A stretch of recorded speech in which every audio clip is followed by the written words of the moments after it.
സർക്കാരിന്റെ കാലത്ത് ഡൽഹി, മുംബൈ ഉൾപ്പെടെയുള്ള മെട്രോ നഗരങ്ങളിൽ തുടർച്ചയായി ഭീകരാക്രമണങ്ങൾ നടന്നിരുന്നു. 10 വർഷത്തിനിടയിൽ ഡൽഹിയിൽ 5ഉം മുംബൈയിൽ 3ഉം ഭീകരാക്രമണങ്ങളാണ് നടന്നത്.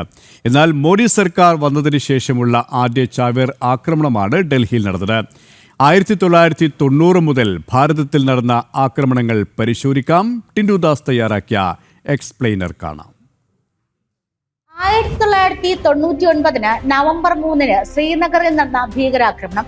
മേജർ പ്രമോദ് പുരുഷോത്തമൻ അന്ന് നടന്ന ഭീകരാക്രമണത്തിൽ കൊല്ലപ്പെട്ടു. ശ്രീനഗറിലെ ബദാമി ബാഗിലെ സൈനിക കേന്ദ്രത്തിന് നേരെയായിരുന്നു അന്ന് ചാവേർ ആക്രമണം നടന്നത്. തന്നെ സന്ദർശിക്കാനെത്തിയ 3 മാധ്യമപ്രവർത്തകരെ രക്ഷിക്കാനുള്ള ശ്രമത്തിനിടെ മേജർ പ്രമോദ് പുരുഷോത്തമൻ കൊല്ലപ്പെട്ടു. ഭീകരാക്രമണം നടക്കുന്ന ദിവസങ്ങൾക്ക് മുന്നേ തന്നെ ജമ്മു കാശ്മീരിലെ BSF ക്യാമ്പിന് നേർക്കും സമാനമായ ആക്രമണങ്ങൾ നടന്നിരുന്നു. 2001 വീണ്ടും ശ്രീനഗർ ആവർത്തിച്ചു. ആ വർഷം ഫെബ്രുവരി 9 തീവ്രവാദികൾ സൈന്യത്തെയും BSFനെയും കൂടാതെ പോലീസിനെയും ചാവേറുകൾ ആക്രമിക്കുന്ന ആദ്യത്തെ സംഭവമായിരുന്നു അത്. ആ ആക്രമണത്തിൽ ബത്മാലൂവിലെ പോലീസ് സ്റ്റേഷൻ ലഷ്കർ തീവ്രവാദികൾ ആക്രമിച്ചു. ഒരു പോലീസുകാരൻ കൊല്ലപ്പെട്ടു, 8 പേർക്ക് പരിക്കേറ്റു. മാസങ്ങളുടെ ഇടവേള മാത്രം. ജമ്മു കാശ്മീരിലെ തന്നെ കുപ്വാരയിലായിരുന്നു അടുത്ത ആക്രമണം. ജമ്മു പോലീസിന്റെ സ്പെഷ്യൽ ഓപ്പറേഷൻ ഗ്രൂപ്പ് ലക്ഷ്യമാക്കിയായിരുന്നു ആക്രമണം നടന്നത്. അർദ്ധരാത്രിയിൽ നടന്ന ആക്രമണത്തിൽ കൊല്ലപ്പെട്ടത് 9 പോലീസുകാർ. കുപ്വാരയിലെ ആക്രമണം കഴിഞ്ഞ് 2 ആഴ്ചയ്ക്ക് ശേഷം ജമ്മു കാശ്മീർ നിയമസഭയാണ് ഭീകരരുടെ താണ്ഡവത്തിന് സാക്ഷ്യം വഹിച്ചത്. സ്ഫോടക വസ്തുക്കൾ നിറച്ച വാഹനം ജയ്ഷ മുഹമ്മദ് തീവ്രവാദികൾ നിയമസഭാ കോമ്പൗണ്ടിലേക്ക് ഇടിച്ചു കയറ്റുകയായിരുന്നു. 38 സാധാരണക്കാരാണ് കൊല്ലപ്പെട്ടത്. 2 മാസം തികയും മുമ്പ് ഡൽഹിയിലും എത്തി ഭീകരർ. 2001 ഡിസംബർ 13 ഭാരതത്തിന്റെ അഭിമാനമായ പാർലമെന്റിന് നേർക്കായിരുന്നു ആക്രമണം. 14 സുരക്ഷാ ഉദ്യോഗസ്ഥരാണ് അന്ന് കൊല്ലപ്പെട്ടത്. 2002 സെപ്റ്റംബർ 24 ഗുജറാത്തിലെ അക്ഷർധാം ക്ഷേത്രത്തിലായിരുന്നു തീവ്രവാദികളുടെ അടുത്ത ലക്ഷ്യകേന്ദ്രം. 33 തീർത്ഥാടകരാണ് അന്ന് കൊല്ലപ്പെട്ടത്. ജമ്മുവിലെ രഘുനാഥ ക്ഷേത്രത്തിൽ 2002 2 തവണയാണ് ആക്രമണം ഉണ്ടായത്. മാർച്ച് 30 നടന്ന ചാവേർ ബോംബാക്രമണത്തിൽ 11 പേർ കൊല്ലപ്പെട്ടു. നവംബർ 24 നടന്ന ഭീകരാക്രമണത്തിൽ 13 വിശ്വാസികൾ കൊല്ലപ്പെട്ടു. പിന്നീട് നടന്നത് രാജ്യത്തെ നടുക്കിയ ഭീകരാക്രമണമാണ്.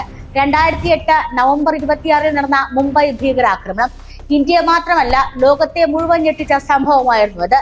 2008 നവംബർ 26 മുംബൈയിൽ നടന്നത്. 4 ദിവസം നീണ്ടുനിന്ന ആക്രമണത്തിൽ കൊല്ലപ്പെട്ടത് 164 പേരായിരുന്നു. രാജ്യത്തെ ഏറ്റവും കൂടുതൽ ആളുകൾ കൊല്ലപ്പെട്ടതും ഈ ഭീകരാക്രമണത്തിലായിരുന്നു. പഞ്ചാബിലെ ഗുർദാസ്പൂരും തീവ്രവാദികളുടെ ലക്ഷ്യങ്ങളിൽ ഒന്നായി മാറുകയായിരുന്നു. 2015 ജൂലൈ 28 ഗുർദാസ്പൂരിലെ പോലീസ് സ്റ്റേഷന് നേർക്കായിരുന്നു പിന്നീട് ആക്രമണം നടന്നത്. 3 സാധാരണക്കാരും 4 പോലീസുകാരുമാണ് അന്ന് കൊല്ലപ്പെട്ടത്. 2016 ജനുവരിയിൽ പഠാൻകോട്ട് വ്യോമസേന കേന്ദ്രം. രാജ്യത്തിന് നഷ്ടമായത് 7 ധീര ജവാന്മാരെ. 2016 സെപ്റ്റംബർ 18 ജമ്മു കാശ്മീരിലെ ഉറിയിലുള്ള ഇന്ത്യൻ സൈനിക താവളത്തിൽ ഭീകരർ ആക്രമണം നടത്തി. 19 സൈനികരെയാണ് രാജ്യത്തിന് നഷ്ടമായത്. പിന്നീട് വന്നത് തിരിച്ചടികളുടെ കാലമായിരുന്നു. ഭീകരാക്രമണത്തിന് 11 ദിവസങ്ങൾക്ക് ശേഷമുള്ള ഇടവേള കഴിഞ്ഞ് ഇന്ത്യൻ ആർമി കമാൻഡോകൾ സർജിക്കൽ സ്ട്രൈക്കിലൂടെ തിരിച്ചടിക്കുകയായിരുന്നു. 2016 ഉറി ആക്രമണം അതിർത്തി കടന്നുള്ള ആദ്യ ആക്രമണം കൂടിയായിരുന്നു. 2016 സെപ്റ്റംബർ 18 ജമ്മു കാശ്മീരിലെ ഉറിയിലുള്ള ഇന്ത്യൻ സൈനിക താവളത്തിൽ ഭീകരർ ആക്രമണം നടത്തുകയും 19 സൈനികരെ വധിക്കുകയും ചെയ്തു. ഭീകരാക്രമണത്തിന് 11 ദിവസങ്ങൾക്ക് ശേഷമുള്ള ഇടവേള കഴിഞ്ഞ് ഇന്ത്യൻ ആർമി കമാൻഡോകൾ തിരിച്ചടിക്കുകയായിരുന്നു. 2016 ഉറി ആക്രമണം അതിർത്തി കടന്നുള്ള ആദ്യ ആക്രമണമായിരുന്നു. ഭീകരരുടെ ലോഞ്ച് പാഡുകൾ നശിപ്പിക്കുന്നതിനായി ഇന്ത്യൻ ആർമി കമാൻഡോകൾ പാക് അധിനിവേശ കശ്മീരിലേക്ക് നുഴഞ്ഞു കയറിയതാണ് ഇതിൽ പ്രധാനം. വീണ്ടും ഒരു സർജിക്കൽ സ്ട്രൈക്ക് നടക്കുന്നു മ്യാൻമറിൽ. 2018 ജൂണിൽ മ്യാൻമറിൽ 3 കിലോമീറ്ററിനുള്ളിൽ ഷെലോയിൽ സ്ഥിതി ചെയ്യുന്ന ക്യാമ്പിൽ എലൈറ്റ് തീവ്രവാദ വിരുദ്ധ യൂണിറ്റായ 12 കമാൻഡോകൾ ആക്രമണം നടത്തി. ഭീകര സംഘടനയിലെ 5 തീവ്രവാദികൾ കൊല്ലപ്പെട്ടു, ക്യാമ്പ് നശിപ്പിക്കുകയും ചെയ്തു. 2019 പുൽവാമയിൽ പാകിസ്ഥാൻ നടത്തിയ ഭീകരാക്രമണത്തിൽ ഭാരതത്തിന് നഷ്ടമായത് 19 CRPF ജവാന്മാരുടെ ജീവൻ. 2019 ബലാക്കോട്ടിലൂടെ ഭാരതം തിരിച്ചടിച്ചു.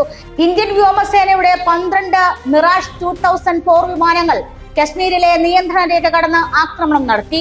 ഏകദേശം 1000 കിലോ ബോംബുകൾ ഇന്ത്യൻ നിയന്ത്രണ രേഖയിലെ ഭീകര കേന്ദ്രങ്ങളിൽ വർഷിച്ചു. ഈ ആക്രമണം ഏകദേശം 21 മിനിറ്റ് സമയം നീണ്ടു നിന്നിരുന്നു.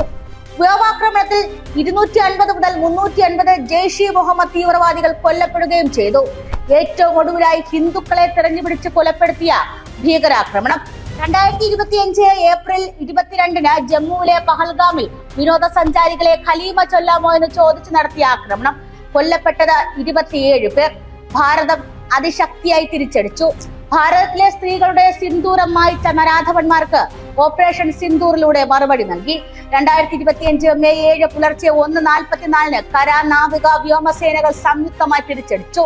ബഹൽവൽപൂർ, കോട്ട്ലി, മുരുഡിക് എന്നിങ്ങനെ 9 ഭീകര കേന്ദ്രങ്ങളിലാണ് ആക്രമണം നടത്തിയത്.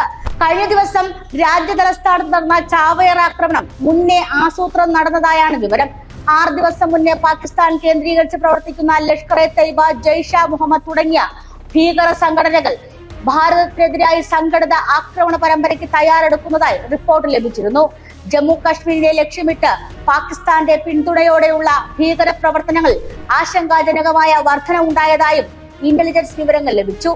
തുടരെയുണ്ടായ പ്രത്യാക്രമണങ്ങളിലൂടെയാണ് സമീപകാലത്ത് ഭീകരാക്രമണങ്ങളുടെ തോത് കുറഞ്ഞിരുന്നത്. ഓപ്പറേഷൻ സിന്ദൂർ അവസാനിക്കുന്നില്ല. ഭാരതം പ്രതിരോധിക്കും, അതിശക്തിയായി തിരിച്ചടിക്കും.